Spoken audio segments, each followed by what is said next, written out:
Локалните разгледници се приказна за себе. Секој знае се, секој може се, ама никој не е поспособен од градските татковци.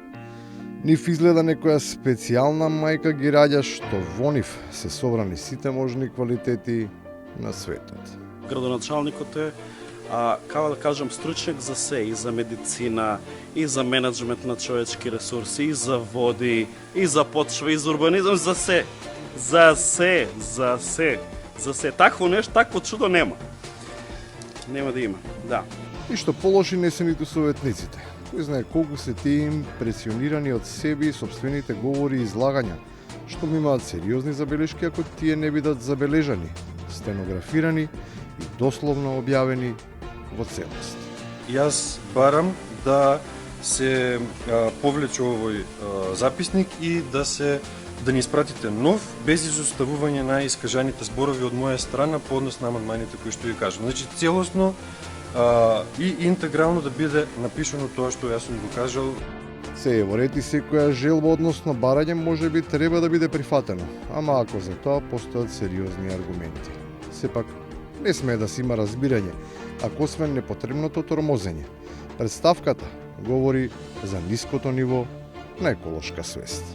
Ако твојот говор од 5 часа го ставивме на хартија, мислам дека ќе потрошивме најмалку 6 метри кубни дрва кои ќе ги претвориме во хартија и мислам дека ти си поборник за екологијата и не ти требаш тоа да го бараш, затоа што имаш аудио снимка, можеш најче да си ја слушаш, по 100 пати да ја преслушуваш.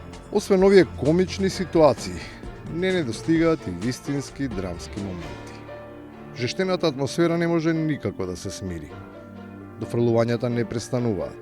Па секретите, кои се излачуваат од жлездите и ја завируваат крвта, доминираат на сцената.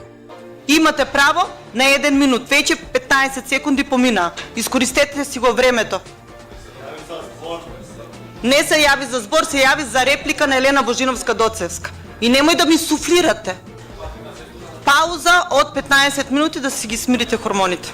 Ова е според статусот и регулативата, ама што се случува кога нешто се обидува да се протне? Па народните избраници во општините, наместо да стават прст на глава, гласаат така како што ќе им биде одредено во централата или од некој локален моќник. Јас бев од тие што гласав за. Иако има доста недоречености. Сепак мислам дека пошто нема доречености и затоа ја гласав и мислам дека ова не треба да се повторува. И на крајот, за чувството кое го имаат кога дореченостите се недоречени. Значи, не ми ставите под нос цело време, ние не сме мајмони тука, ние сме советници. И ние знаеме да читаме. Читале или не, за мнозинството тоа не е битно. Одлуката е донесена. Еволуцијата може да почека.